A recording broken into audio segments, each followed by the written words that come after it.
nderuar shikues, ritakohemi sërish bashkë në edicionin e orës 12, ku do të njihemi me disa nga zhvillimet kryesore të deritanishme. Inspektoriati i lartë i drejtësisë mbetet ende një institucion i pakompletuar për të nisur kontrollin mbi gjyqtarët e prokurorët. Gazetarja e Radio Televizionit Ora Keti Banushi na jep më shumë detaje për situatën në këtë institucion që u ngrit për të kontrolluar shkeljet në drejtësi. Keti, të përshëndes. Atëre, si që theksuat dhe ju, inspektori i lartë i drejtësisë, Inspektoriati i lartë i drejtësisë është një institucion shumë i rëndësishëm, i ngritur në kuadër të reformës në drejtësi, por ashtu si që dhe gjykata e lartë dhe gjykata kushtetuese, edhe ky institucion po vuan të njëjtat probleme, pra është një institucion që ka aktualisht vetëm një inspektor, ndërkohë që numri i ankesave i qytetarëve është rreth 1700, pra është një numër shumë i madh për një inspektor. Ndërkohë kemi mësuar që përveç se faktit që ka një inspektor, ky institucion, që është nga më të rëndësishmit, pasi kontrollon veprimtarinë e gjyqtarëve dhe prokurorëve në këtë fazë, nuk ka dhe godin aktualisht. Pra ata që ndrojnë në një zyrë që është pranë KLG-s. Por ajo që është më e rëndësishme është fakti që inspektori i lartë i drejtësisë ka për detyrë të kontrollojë veprimtarinë e gjyqtarëve dhe në këtë situatë, kur kemi pasur shumë nga të dënuarit me burgim të përjetshëm, të cilët kanë fituar lirinë, Inspektori i lartë i drejtësisë ka për detyrë që të kontrollojë veprimtarinë e gjyqtarëve nëse kanë bërë shkelje të paktën gjyqtarët që kanë dhënë këto vendime. Megjithëse ka rreth 4 muaj që ka nisur ky hetim, nuk kemi ende një konkluzion.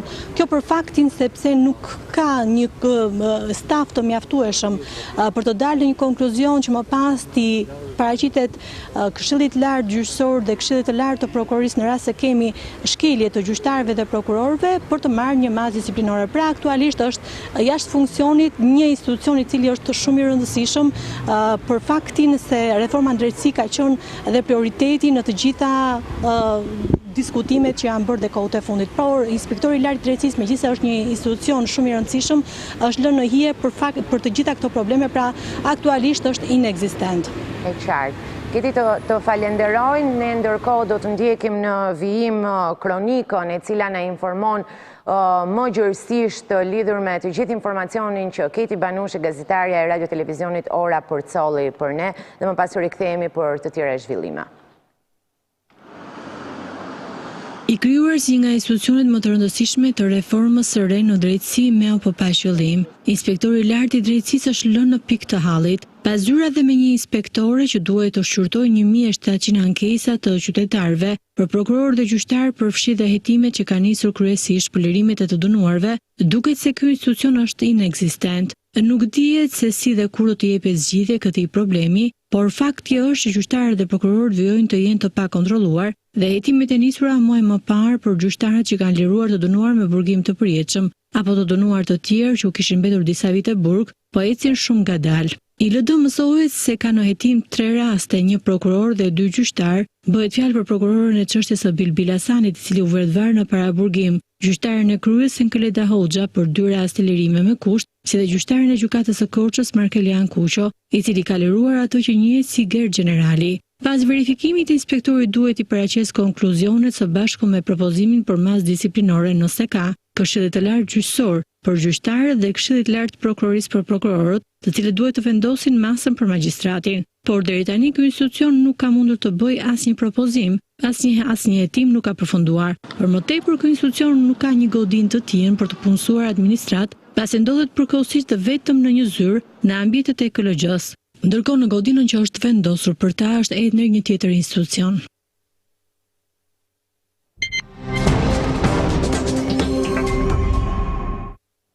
Ndërkaq nesër pritet që përfaqësues të PS-s, PD-s dhe LSI-s të rikthehen në tryezën e Këshillit Politik. Ne do të kemi tani në një lidhje live gazetarin e politikës Everest Dedaj për të mësuar më shumë pikërisht rreth këtyre diskutimeve. Everest, a mendon se është i mundur një konsensus për ndryshimet kushtetuese në këtë tryezë? Të paktën nga qëndrimet e zyrtare që kemi parë mes palëve, Partia Demokratike dhe Opozita e Bashkuar e përjashton në mënyrë kategorike një konsenzus të mundshëm sa i përket ndryshimeve kushtetuese dhe lidhet pikërisht me dy momente.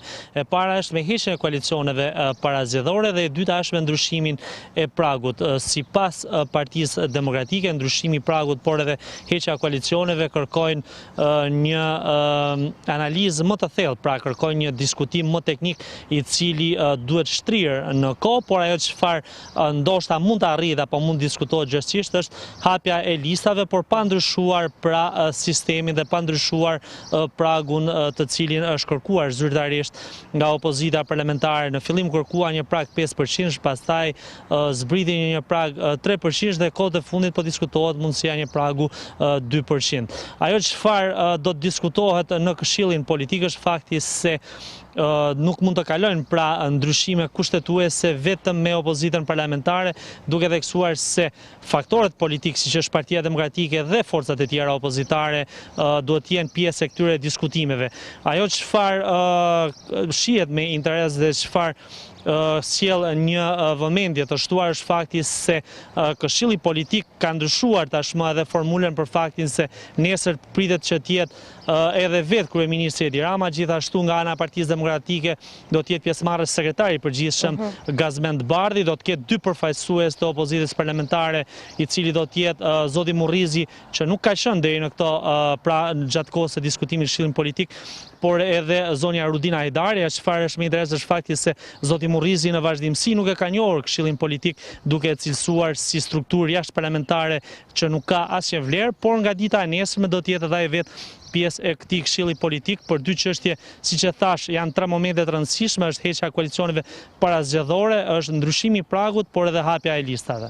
Everest, edhe një pyetje të fundit të lutem. Meqense u konfirmua pjesëmarrja e kryeministrit Rama, ke ndonjë informacion përse u refuzua prania nga ana e zotit Basha? Kryetari i Partisë Demokratike zoti Lulzim Basha ka theksuar se do të ketë një përfaqësim politik, por nuk është e nevojshme por një përfaqësim të nivelit lartë politik. Ka qenë një qëndrim që është mbajtur në vazhdimsi sa herë kryeministri Edi Rama i ka kërkuar një trojezë për të diskutuar çështjet e integrimit, por edhe çështjet e reformës zgjedhore që lidhen me integrimin, për faktin se reforma zgjedhore është një ndër kushtet themelore, kushtet kryesore për integrimin. Zoti Basha, pra Partia Demokratike ka vendosur që në këtë këshill të përfaqësohet me sekretarin e përgjithshëm zotin Gazmend Bardhi, duke shmangur në këtë formë një përfaqësim të nivelit lartë, siç vetë kryeministri Edi Rama ka preferuar, pra që të jetë të paktën është njoftuar që do të jetë vetë, ndoshta mund të kemi ndryshime deri nesër në orën 11 kur do mbitet Këshilli Politik. Gjithashtu kujtojmë që kryeministri Edi Rama kërkoi që pjesë e Këshillit Politik të jetë edhe vetë presidenti, por që është refuzuar pra si kërkesë. E qartë. Everest, falenderoj shumë, faleminderit për të gjithë informacionin që përcolle do të informohemi në ditët në vijim. Ndërkohë, vijojmë më tej, koronavirusi ka rënduar së tepërmi gjatë javës së fundit sistemin shëndetësor, duke shtuar numrin e të shtruarve që kërkojnë trajtim të specializuar në spitale. Të shtunën pas një rënje, ditën e premte, shifrat u rritën sërish. Angela Celibashi, gazetarja e radio televizionit Ora, ndodhet tani aty për një lidhje direkte për të na dhënë informacione mbi të dhënat e fundit që vijnë pikërisht nga institucionet shëndetësore. Angela, të përshëndes, si paraqitet situata në spitalet Covid aktualisht? Përshëndetje, situata në spitalet Covid, në fakt në dy spitalet të cilat aktualisht trajtohen të prekurit me koronavirus në vendin tonë, situata paraqitet jo e qetë, pra kemi një situatë shqetësuese sa i përket numrit të shtruarve në vendin tonë. Janë 110 qytetarë të cilët ndodhen të shtruar në spitalin infektiv dhe në spitalin Shefqet Ndroqi, të cilët kanë sjellë në fakt edhe një situatë problematike sa i përket pikërisht numrit të lartë të shtruarve. 14 janë në terapi intensive dhe 1 është i intubuar.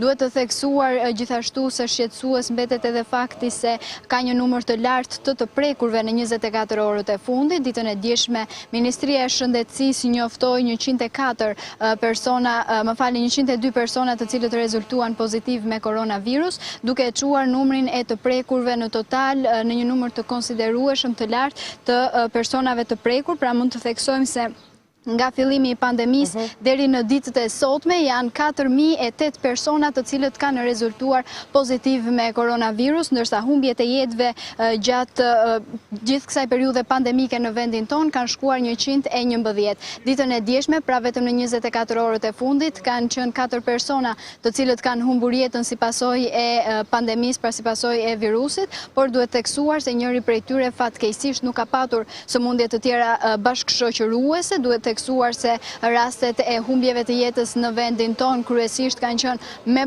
sëmundje të tjera bashkëshoqëruese, por ai rasti I djeshëm ka patur edhe raste të tjera, në fakt kanë qenë edhe pas sëmundje bashkëshoqëruese, çka e bën edhe më të dyshimt, edhe më misterioz shkaktimin e vdekjes nga koronavirusi dhe se çfarë sjell ajo si pasojë e prekjes nga ky virus tek qytetarët. Duhet theksuar se pas mbylljes apo pas rihapjes së spitalit COVID-2, pra spitalit Shefqet Ndroqi, persona të cilët u transferuan nga ato ambiente në ambientet e QSU-tës dhe që nuk janë të prekur me koronavirus, janë dështruar disa prej tyre në spitalin në ish kirurgjinë e QSU-tës e disa të tjerë në ambientet e spitalit apo të sëmundjeve interne në QSU-të. 6 prej tyre ndodhen të shtruar në ambientet e ish kirurgjisë në qendrën spitalore universitare Nën Tereza, ndërsa një pjesë tjetër ndodhen të shtruar pikërisht në ambientet e sëmundjeve interne. Një situatë e tillë kjo shqetësuese, duke marrë parasysh numrin e lartë të prekurve, por edhe numrin e lartë të personave të shtruar, do të pritet dita e sotme pra ora 16 edhe për një konfirmim apo për një përditësim nga Ministria e Shëndetësisë për rastet e reja dhe shpërndarjen e tyre në vendin tonë. Të falenderoj, faleminderit shumë për të gjithë informacionin, për të gjithë situatën që përshkrove drejt për së drejti nga tereni. Do të pritet ora 16 për përditësimin e numrave lidhur me të infektuarit gjatë 24 orëve të fundit. Ndërkohë, rritja e numrit të infektuarve dhe gjoba për mbajtjen e maskës po jep efekt mes qytetarëve të Lezhës, ku është rritur ndërgjegjësimi për respektimin e masave anti-Covid. Elvis Hila, gazetari jona, tregon për situatën atje dhe sa realisht po zbatohen masat. Elvis, të përshëndes.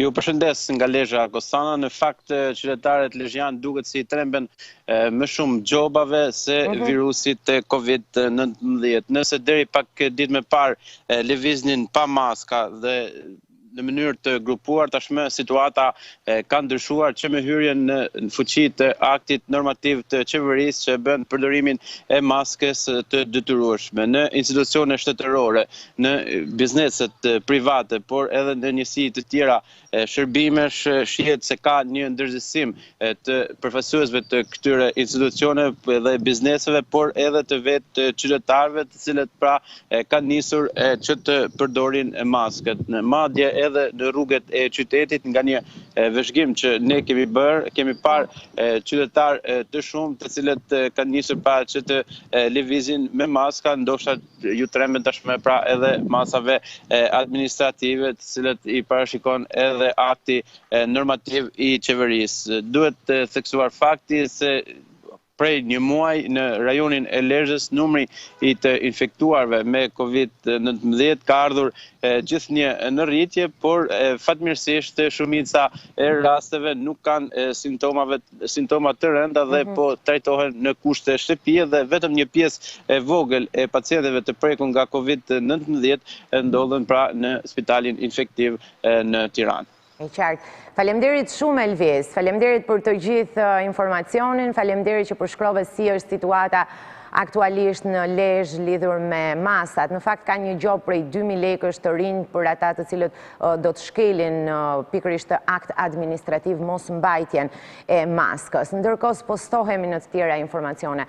Ardhja në jetë e një fëmije sjell gëzime dhe për më tepër në këtë kohë, kur vdekja është bërë bashkëshoqëruese e çdo dite në këtë 4 muaj të pandemisë. Por baballarët e rinj, për shkak të koronavirusit, e kanë të ndaluar të jetojnë bashkë me nënat e reja minutat e para të ardhjes në jetë të trashëgimtarëve. Angela Celibashi na sjell emocionet e një dite në maternitet. Një fëmijë në kohë pandemie është kuptimi I vërtet I jetës. Fëmijët e lindur në këto 4 muaj pandemi janë të privuar nga prania e babait në minutat e para të ardhjes në jetë, pasi masat anti-Covid nuk e lejojnë këtë. Jashtë ambienteve të maternitetit Mbretëresha Geraldin, presin familjarët, qoftë për të dërguar diçka për nënën dhe fëmijën, qoftë për t'i shoqëruar për në shtëpi. Drejtoresha e maternitetit Eliona Demalia thot se në disa raste kanë mundësuar që jati fëmijës të ishte i pranishëm vetëm përmes teknologjisë. Për fat të mirë, teknologjia sot është bërë një mjet në dorën e kujdo prej nesh dhe kjo e ka afruar, të themi, edhe të lloj distance e cila është e përkohshme. Ndërsa për rastet kur nëna ka qenë e prekur me koronavirus, është bërë e mundur lindja në ambiente të veçanta dhe fatmirësisht nuk ka pasur asnjë të poshtalindur pozitiv me COVID-19. Ne kemi një zonë e cila është ndarë nga pjesa tjetër e obstetrikës, e shërbimit të obstetrikës, që nuk ka mundësi kontaminimi, në të cilën këto zonja kanë marrë shërbimin me personel të dedikuar për këtë lloj zone. Për fat të mirë nuk ka pasur shumë raste. Gjitha kanë shkuar mirë, bebat gjitha kanë qenë negativ. Klementina Mara, në orën 5 të mëngjesit të kësaj të enjte, solli në jetë fëmijën e saj të parë. Emocionet kanë qenë të shumta dhe sidomos për shkak të mungesës së bashkëshortit në momentin më të bukur të jetës. Është realisht shumë emocion i madh, po fakti që unë linda pikërisht në kohë pandemie ishte dyfish më duk, sepse kishim planifikuar ndryshe. Mendonim se do ishim bashkë me bashkëshortin për të pritur në jetë vajzën. Por ndodhi komplet gjë tjetër, kisha vetëm stafin mjekëtor që më ndihmoi shumë. Përmes celularit është bërë edhe prezantimi i parë mes babait dhe të poshtalindurës. Jam shumë mirë, edhe Ema është shumë mirë, do doja shumë të ishe me mua, herën tjetër. Edhe ai e ka përjetuar pak faktin që nuk ka qenë. Dhe ja ku vjen Ema, ku mes përkëdheljeve, Ema i thotë se shumë shpejt do të takohet edhe me babain. Do rri me mamën edhe sot, pastaj do të takoj babin.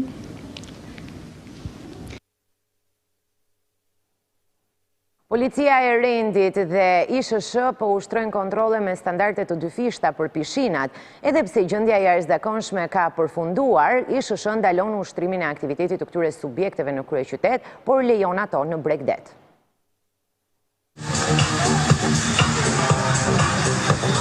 Një pjesë e mirë e pishinave në kryeqytet po ndalohen që të ushtrojnë aktivitetin, edhe pse në pishinat në Bregdet puna avion normalisht. 23 qershori ishte afati i fundit i gjendjes së jashtëzakonshme. Pas mbarimit të fatkeqësisë natyrore, të gjitha aktivitetet u hapën duke ju rikthyer normalitetit. Por kontrollet për masat anti-Covid nga ana e ISHSH lëm për të dëshiruar. Pishinat në kryeqytet janë i vetmi aktivitet ku po u bëhet presion në një kohë që ato lejohen në Bregdet. Forcat e Rendit përgjatë këtyre ditëve kanë shkuar në pishinat të ndryshme në kryeqytet, duke ushtruar presion ndaj subjekteve me pretendimin se është në fuqi akti normativ numër 3 i datës 15/3/2020 dhe urdhri i Ministrisë së Shëndetësisë numër 351 datë 29/5/2020. Por policia dhe ISHSH duhet të jenë në dieni se këto akte kanë humbur fuqinë më 23 qershor me mbarimin e gjendjes së fatkeqësisë natyrore.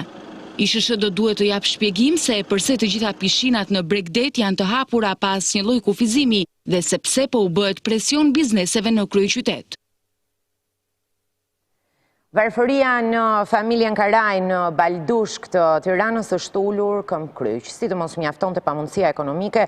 Gruaja e familjes me 5 fëmijë është paralizuar pak ditë më parë, ndaj ajo ka një thirrje, por këdo që mund ta ndihmojë. Dëshpërimi nga varfëria që ka kapluar familjen e Shkëlqim Karajt në Baldushk të Tiranës duket qartë.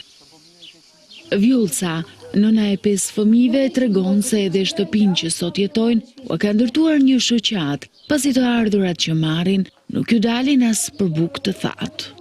Me çfarë ushqen fëmijët? Një shumë, rambom. Është e vështirë, sidomos të shimë, është e vështirë, shumë e vështirë. Sytë e saj përcjellin dhimbjen që ndjen. Ashtu, kalon. 40 vjeçaria tregon se para disa ditësh pasoi një paralizë të pjeshme që i dëmtoi gjysmën e fytyrës. Për shkak të mungesës financiare, ajo nuk ka shkuar për t'u vizituar.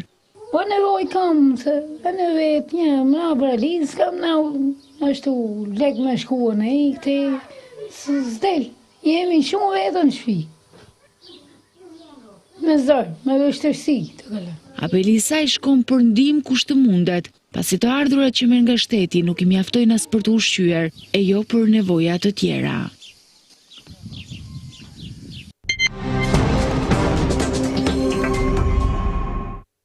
Shkojmë në Vlorë, ku shënua viktima e dytë në plazh për këtë sezon turistik. Një 75 vjeçar dyshohet se u mbyt në zonën e plazhit të vjetër. Viktima është identifikuar si Agronda Lipa, i cili sipas policisë kishte shkuar në plazh i vetëm.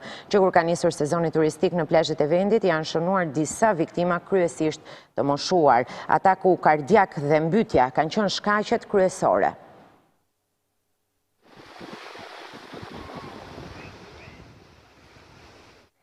Disa rrënjë kumbulla janë shkaku i konfliktit mes dy familjeve në Kasnic të Patosit, e cila përfundoi me vrasjen e një 46 vjeçari. Krimi ishte paraprir nga një tjetër ngjarje e rëndë, ku vllai dhe nipi i viktimës kishin dhunuar rënd nënën e autorit 31 vjeçar.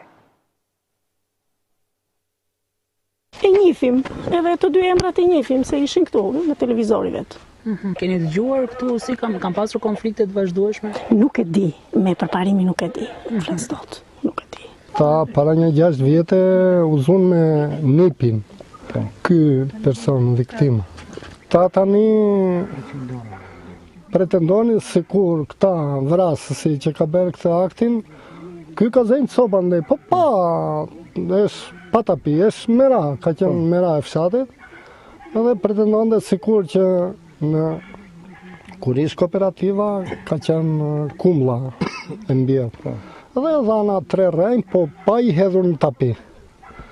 Edhe tani këta thoshin që kemi kumlat që na i dha komisionin atë kohë. Po pa tapi. E ky vati zuri si që ka zënë tjerët na pak papi.